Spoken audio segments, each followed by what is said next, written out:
చాలా సంతోషం. కొన్ని మాటలు చెప్పి నేను వెళ్తాను. మత్తయి సువార్త 5వ అధ్యాయము 1వ వాక్యం నేను చదువుతాను. నేను ఆయన ఆ జన సమూహములను చూచి కొండ ఎక్కి కూర్చుండగా ఆయన శిష్యులు ఆయన యొద్దకు వచ్చిరి. అప్పుడు ఆయన నోరు తెరిచి ఇలాగూ బోధింపసాగెను. ప్రియమైన దేవుని బిడ్డలారా, ఈ 5వ అధ్యాయంలో ఒక వ్యక్తి ఆశీర్వాదకరంగా జీవించాలంటే, ఒక వ్యక్తి ధన్యుడు కావాలంటే, దేవుని యొక్క దీవెనలు మీరు కానీ నేను కానీ అనుభవించాలంటే మనకి ఏం కావాలో ఏముండాలో ఈ వాక్యంలో రాయబడింది. ఎందుకంటే మనం నేర్చుకోవాల్సిన విషయం కూడా ఏం లేదు. యేసు ప్రభువుని నమ్ముకున్నాం మనం. ఈ 5వ అధ్యాయంలో రాయబడిన మాటల ప్రకారం కనుక మనం జీవిస్తే ఖచ్చితంగా మనం ఆశీర్వదించబడతాం. ఆమేన్, హల్లెలూయా. అలా కాకుండా నేను వాడిని తిడతాను, వీడిని తిడతాను, ఆ దేవుడిని తిడతాను, ఈ దేవుడిని తిడతాను, దీనివల్ల ప్రయోజనం ఏమీ లేదు. యేసు ప్రభువుని నమ్ముకున్నాడు ఈ విధంగా బతికితే ఖచ్చితంగా ఆశీర్వదించబడతాడు. ఆమేన్, హల్లెలూయా. ఇది చాలు క్రైస్తవుడికి, ఇంకేం అవసరంలే. ఎవరెవరినో తిట్టుకోవటము, వాళ్ళతో తనులు తినటం, మనం తినటం, ఇవన్నీ అవసరంలే. యేసు ప్రభు ఎవరో మనం తెలుసుకోవాలి. మొదట యేసు ప్రభు మన కొరకు ఏం చేశాడో తెలుసుకోవాలి. యేసు ప్రభు మంచి దేవుడు, మన కొరకు తన అమూల్యమైన రక్తాన్ని చెందించాడు. ఆయన రక్తంతో కడగబడితేనే మన పాపాలన్నీ క్షమించబడతాయి. క్షమించబడటమే కాకుండా ఈ భూమి మీద మనం బతికినంత కాలం ప్రభు మీద నమ్మకంగా బతికితే సంతోషంగా బతకగలుగుతాం. ఈ లోకాన్ని ప్రతి ఒక్కడు కూడా ఒకరోజు చనిపోవాల్సిందే. ఈ లోకం నుంచి వెళ్ళిపోయాక స్వర్గానికి చేర్చగలిగిన వాడు యేసు ప్రభు అనే నమ్మకం గనక మనకు ఉంటే, అదే యేసు ప్రభు నమ్మటం అంటే.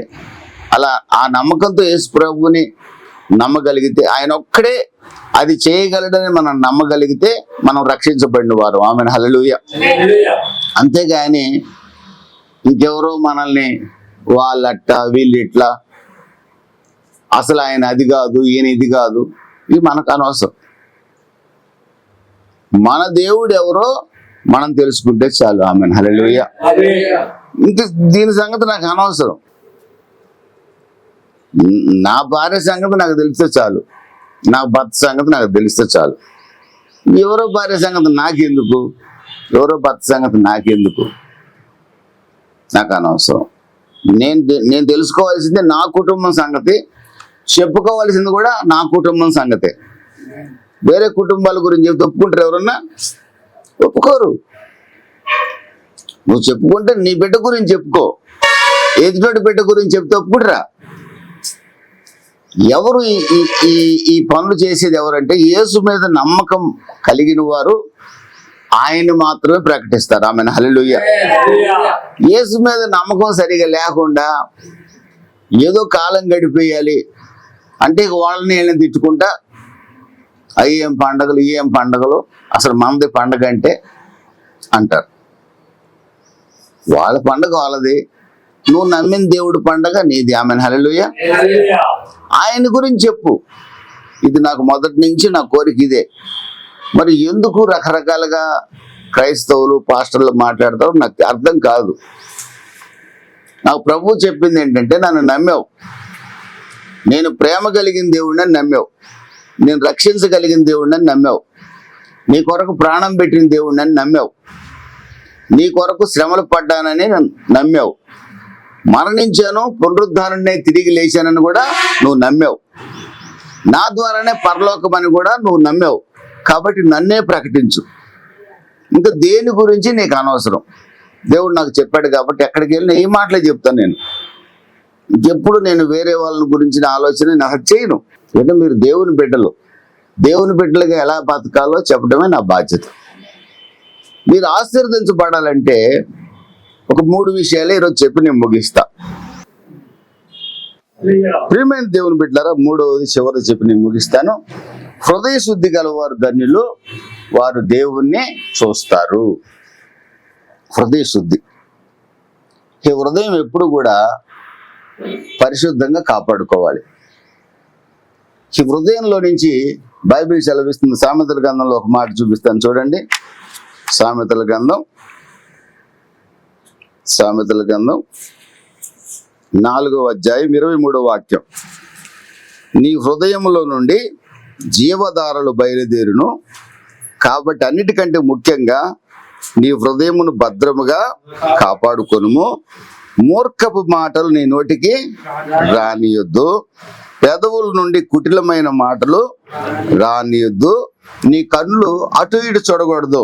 స్ట్రైట్ గా నీ భార్యనే చూడాలా, స్ట్రైట్ గా నీ ఉద్యోగమే చేయాలి, స్ట్రైట్ గా నీకు ఏ వ్యాపారం ఉంది అదే చేయాలి. కానీ ఎదురుడు వ్యాపారం డెవలప్ అయిపోతుంది, నా కళ్ళ ముందు వాడు బిల్డింగులు కట్టేస్తున్నాడు, నా కర్మ ఇట్టు కాలిందనే వాడి వైపు చూడకూడదు. మనం దేవుడు మనకే వ్యాపారం ఇచ్చాడు, ఆ వ్యాపారమే చేయాలి. ఆమెన్, హల్లెలూయా.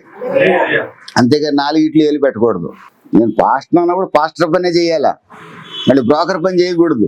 పాస్టర్ అన్నప్పుడు పాస్టర్ పనే చేయాలి, బ్రోకర్ పని చేయకూడదు. పాస్టర్ అన్నప్పుడు పాస్టర్ పనే చేయాలా, మళ్ళీ పంచాయతీ పెద్దగా పోయి తాగుబోతాలతో కూర్చోకూడదు, కుల పెద్దగా వెళ్ళకూడదు. పాస్టర్ అనేవాడు మళ్ళీ కుల పెద్దనే పాస్టర్ని కుదరదు. వీడు దేవుడికి విరుద్ధమైనవాడు. నమ్మకంగా ఉన్నాం, కొద్ది మందిమైనా నమ్మకం ఉంటే చాలా. ఆమె హల్లెలూయా. ఇప్పుడు మీరు ఇక్కడున్న మీ 10 మంది ప్రభు కొరకు నమ్మకంగా బతికితే చాలు. మీ ద్వారా మీ కుటుంబాలు దీవించబడతాయి. మీలో ఎవడు నరకానికి పోడు, మీరు అందరూ పరలోక రాజ్యానికి వెళ్తారు. ఈ భూమి మీద సంతోషంగా బతుకుతారు మీరు. మన దేవుడు మంచి దేవుడు అండి, మన దేవుడు మంచి దేవుడు. కుటిలమైన మాటలు, మూర్ఖపు మాటలు, మూర్ఖంగా నేను అంతే, నేను ఎవడు మాట ఎన్నో, నేను అంతే. పెద్దోడు చెబుతున్నాడే, ఎందుకు చెబుతున్నాడు? నాన్న చెబుతున్నాడు, అమ్మ చెబుతుంది, పాస్టర్ చెబుతున్నాడు. ఒకసారి ఆలోచిద్దాం. నేను అంతే, నేను పెళ్లి చేసుకుంటా, మళ్ళీ ఒరే పెళ్ళి అయింది కదరా, లే మళ్ళీ చేసుకుంటా. ఏంది ఇది? మూర్ఖం. అసలు బైబిల్ ఎందుకు నీకు? నువ్వు ఎట్ట నరకమే, 100% నరకమే. మూర్ఖత్వం ఉండకూడదు. యేసుప్రభు నమ్ముకున్నాడు మూర్ఖుడు కాకూడదు, యేసుప్రభు మాటకు లోబడాలి. మూర్ఖపు మాటలు రానొద్దు. పెదవుల నుండి కుటిలమైన మాటలు. నాకేమో ఆనందరావుని పాడు చేయాలని ఉంది, పైకి మాత్రం అబ్బా మహాప్రేమగా నటిస్తాను. ఆడెప్పుడు బిల్డింగ్ నుంచి పడిపోతాడా అని చూస్తుంటా నేను. దానికి తగినట్టు ప్లాన్ చేస్తా. పైకి భక్తిగా మందిరానికి వస్తాను, కింద వచ్చేటప్పుడు వాడిని ఎట్టైనా ఖాళీ చేయించండి ఆ ఇల్లు అని చెప్పేసి వస్తా. అని నేను ఎవరిని? కుటిలుడిని. భార్య మీద ప్రేమ నటిస్తాడు, కానీ పక్కన హైదరాబాద్లో ఇంకొకటి రెడీగా ఉంటుంది. రెండోడు కుటిలుడు. ఈ దుర్మార్గులు క్రైస్తవులు చాలా మంది ఉన్నారు. మీరు అలా ఉండకూడదు. ఆమెన్, హల్లెలూయా. అలా ఉంటే ఆశీర్వాదాలు ఉండవు తమ్ముడు. మీరు ఎవడు ఏమన్నా చెప్పని వాక్యం ఇది సత్యం. పర్లేదు, దేవుడు క్షమిస్తాడు, ఏం కాదులే. దావీదుని క్షమించలా? దావీదు పాత రోజులు అయ్యి, యేసుప్రభు కొత్త రోజులు ఇవి. యేసుప్రభు ఒక స్త్రీని చెడ్డ చూపుతో చూస్తేనే పాపం అంటున్నాడు. పాత నిబంధనలో పాపం చేస్తేనే పాపం, ఇప్పుడు పాపం చేయవలసిన వాళ్ళు చూస్తేనే పాపం. నీ భార్యను కాకుండా పరాయి స్త్రీని అదొక రకంగా చూస్తేనే పాపం. నీ భర్తను కాకుండా పరాయి పురుషుడిని అలా చూస్తేనే పాపం. కొత్త నిబంధన ఇది. మరి పరలోకం అంటే, పరలోకానికి కూడా మనలాంటి దరిద్రులు తీసుకుపోతే అక్కడ కూడా ఏం చేస్తాం మనం? దేవదూతలను పాడు చేయాలని చూస్తాం మనం. అర్థం కదా? పరిశుద్ధ పట్టణానికి పరిశుద్ధులే చేరతారు. బూతులు మాట్లాడేవాళ్ళు, మోసగాళ్ళు, భార్యలు కొట్టేవాళ్ళు, భర్తలు కొట్టేవాళ్ళు, వీళ్ళు చేరరు. ఒక ఆమె చచ్చిపోయింది, భక్తురాలే. మా దృష్టిలో భక్తురాలు, కానీ దేవుడి దృష్టిలో కాదులే. తెల్ల బట్టలు వేసుకొని ఉండదాం చర్చిలో మాస్టర్ అమ్మ. ఈ భూమి మీద ఉండగా పని ఏంటంటే, ఇద్దరు కలిసి ఉన్నారని ఇద్దరికి ముడి పెట్టేస్తుంది. ఆడిద్దరు తన్నుకొని సత్తంటే ఆమె సంతోషపెడుతుంది. ఆమె చచ్చిపోయింది ఒకరోజు. నాతో ఉన్న పిల్లకాయలు అప్పుడు పిల్లలు అనుకున్నారు, అన్న ఈ మనిషి పరలోకానికి పోయి ఉంటుంది అన్నాడు. నేను అన్నాను పోయి ఉండదురా అన్న. ఒకవేళ పోతేనన్నా ఆడు కూడా దేవదూతలు కూడా చుట్టూ ముడేస్తుంది అన్నారు వాళ్ళు. అంటే దేవదూతలు కూడా తగాదలు పెట్టేస్తుంది. ఇట్లాంటి మనిషి నరకానికి పంపిస్తాడు లేరా దేవుడు అన్న. 40 ఏళ్ళ భక్తురాలన్నా అయినా నరకమే అన్నా నేను. ఇట్లాంటి వాళ్ళని అక్కడికి అయినా తీసుకుపోడు. అందుకే కుటిల మాటలు, ఏమండి మూర్ఖపు మాటలు, కన్నులు ఇటు అటు తిరగకూడదు, కనురెప్పలు సూటిగా చూడాలి, పక్క చూపులు చూడకూడదు. అమ్మగారు నన్ను తిడుతుండేది, ఏది పక్క చూపు చూస్తున్నాం అనేది నన్ను. నేను పక్క చూడటం ఇష్టం ఉండదు ఆమెకి. అవును నేను పక్క చూపులో నాకు తెలిసే సంగతి. ఏమ తిట్టేది నన్ను ఒక్కోసారి, ఏయ్ చూపులు సరిగొడనే అనేది.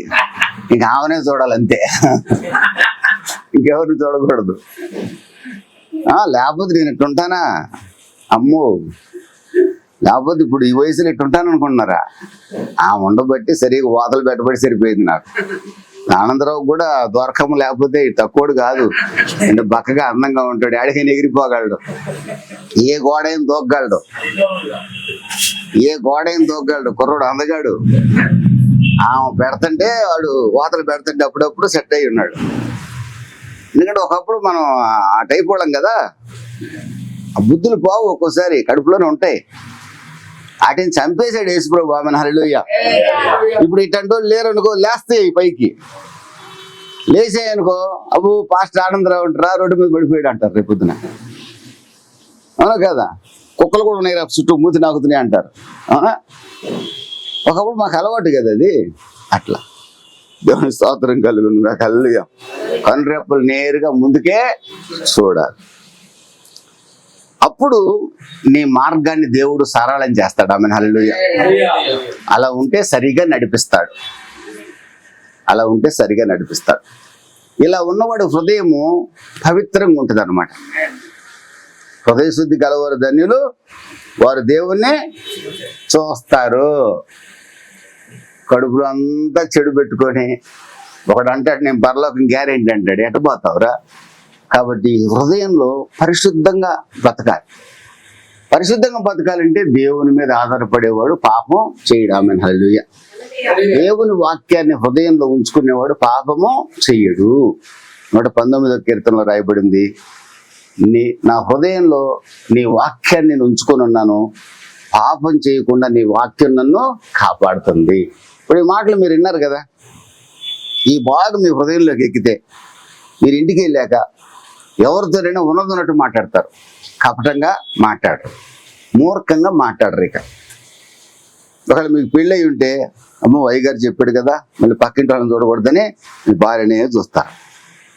ఉద్యోగం చేసేటప్పుడు కూడా కళ్ళు జాగ్రత్తగా పెట్టుకుంటారు, హృదయాన్ని పరిశుద్ధంగా కాపాడుకుంటారు. ఏ సమస్య వచ్చినా దేవుణ్ణే అడుగుతారు.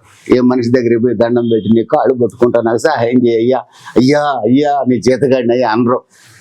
ఎవరిని అడుగుతారు? దేవుణ్ణే అడుగుతారు. ఈ వాక్యాలు మీరు విని ఉంటే ఏ విషయాన్ని కానీ దేవుని దగ్గరకు వచ్చి దుఃఖపడతారు, దేవుడు మిమ్మల్ని ఓదారుస్తారు. మనోళ్ళు ఎవరు ఓదారుస్తారండి? అమ్మగారు ప్రభు దగ్గరికి వెళ్తే నన్ను ఎవరు ఓదార్చారు? దేవుడే ఓదార్చాడు. ఆమేన్ హల్లెలూయా. మనుషులు వస్తారు, అది కాదు అన్నయ్య, ఇది కాదు అన్నయ్య, ఓర్చుకోవాలన్నయ్య, ఇక మనకు తెలియని మాటల. మనం ఎంతమందికి చెప్పుకుంటాం ఈ మాటలు? ఏం మనల్ని ఆదరించవు, దేవుడు ఒక్కడే ఆదరిస్తాడు. ఆమేన్ హల్లెలూయా. ప్రియమైన దేవుని బిడ్డలారా, మీరు ఆశీర్వదించబడాలనేది నా ఆశ. ఆత్మలో దీనులుగా ఉండండి, పెద్దానికి దేవుని సన్నిధిలో కనిపెట్టండి. దేవరాత్రులు మీకు అవకాశం దొరికినప్పుడల్లా దేవుని పాదాలు పట్టుకోండి. ప్రతి విషయానికి దేవుని సన్నిధిలో దుఃఖపడండి, దేవుడు మిమ్మల్ని ఓదారుస్తాడు. హృదయాన్ని పవిత్రంగా కాపాడుకోండి. ఈ హృదయంలో నుండి జీవజల ధారలు ప్రవహిస్తాయి. ఆమేన్ హల్లెలూయా. ఈ హృదయమే మిమ్మల్ని పరలోకానికి తీసుకెళ్తుంది. హల్లెలూయా. ఈ హృదయమే మనకి ఈ భూమి మీద సమాధానం ఇస్తుంది. ఆమేన్ హల్లెలూయా. అట్టి కృప ప్రభు మీకు అనుగ్రహించును గాక. ఆమేన్. తలలు వంచండి, చిన్న ప్రార్థన నేను చేస్తాను. ప్రభువా నన్ను ఆత్మలో దీనుడిగా మార్చమని అడగండి. ప్రభువా నన్ను నీ సన్నిధిలో దుఃఖపడేవాడిగా చేయమని అడగండి. ప్రభువా నాకు హృదయ శుద్ధి దయచేయమని అడగండి. మీరు దేవుణ్ణి నమ్ముకున్న బిడ్డలు మీకు సహాయం చేస్తాడు ఆయన. ప్రభువా, ప్రతి విషయం నీ దగ్గర కనిపెట్టేదానిగా నన్ను చేయండి. నీ సన్నిధిలో నేను దుఃఖపడినప్పుడు నాకు కన్నీరు తుడవండి నాయన. నా హృదయంలో కుటిలము, కపటము, మూర్ఖము లేకుండా చేయండి. నీ మీదే ఆధారపడతాను, నన్ను ఆశీర్వదించండి ప్రభువా అని అడుగుదాం ప్రభువుని. ప్రభు సహాయం చేస్తాడు. మహాపరిశుద్ధుడా, నీకు స్తోత్రం. నమ్మదగిన వాడా, నీకు వందనాలు చెల్లిస్తున్నాను. నీ బిడ్డల హృదయాలలో నుండి జీవజల ధారలు ప్రవహింపజేయండి. వినిన వాక్యాన్ని జాగ్రత్తగా భద్రపరుచుకొని వాక్యానుసారంగా దైవ సేవకుడు కుటుంబమైన, విశ్వాసులైన, నేనైనా జీవించగలిగే భాగ్యం దయచేయమని, వచ్చిన ప్రతి ఒక్కరిని దీవించమని యేసు నామంలో అడుగుచున్నాను తండ్రి. ఆమేన్.